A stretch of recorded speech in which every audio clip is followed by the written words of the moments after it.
এইখিনিতে আমি আপোনালোকৰ কাৰণে বিগ ব্ৰেকিং লৈ আহিছোঁ। সেয়া হ'ল 19 ফেব্ৰুৱাৰী তাৰিখে বন্ধ লাভ কৰিব চৰকাৰী কৰ্মচাৰীসকলে। হয়, আপোনালোকৰ কাৰণে এক বন্ধ সম্পৰ্কীয় ঘোষণা, য'ত চৰকাৰী কৰ্মচাৰীসকলে তেখেতসকলে অহা 19 ফেব্ৰুৱাৰী দিনাখন বন্ধ লাভ কৰিব।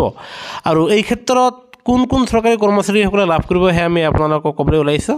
আপোনাৰ অসমৰ আধা জিলাৰ কৰ্মচাৰীসকলে সেয়া বন্ধ লাভ কৰিব। বিশেষকৈ 11খন জিলাৰ কৰ্মচাৰীসকলে আপোনাৰ 19 ফেব্ৰুৱাৰী তাৰিখে তেখেতসকলে আলি আই লৃগাঙৰ কাৰণে বন্ধ লাভ কৰিব। আৰু সেই জিলাকেইখন হ'ল ধেমাজি, নৰ্থ লখিমপুৰ, শোণিতপুৰ, তিনিচুকীয়া, ডিব্ৰুগড়, শিৱসাগৰ, যোৰহাট, গোলাঘাট, মাজুলী, চৰাইদেউ আৰু বিশ্বনাথ ডিষ্ট্ৰিক্ট। টোটাল 11খন জিলা এয়া অসম চৰকাৰৰ যি বন্ধ লিষ্টত সেয়াত উল্লেখ আছে। আলি আই লৃগাঙৰ কাৰণে 11খন জিলাত বন্ধ থাকিব।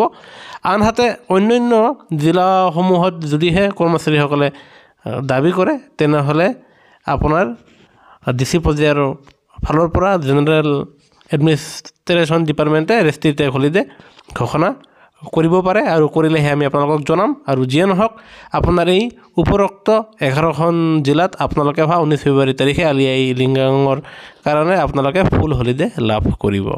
সেয়েহে চৰকাৰী কৰ্মচাৰী পেঞ্চনাৰৰ প্ৰতিটো শেহতীয়া খবৰৰ বাবে আমাৰ চেনেলটো লাইক এটা দি শ্বেয়াৰ আৰু ছাবস্ক্ৰাইব কৰিবলৈ নাপাহৰিব।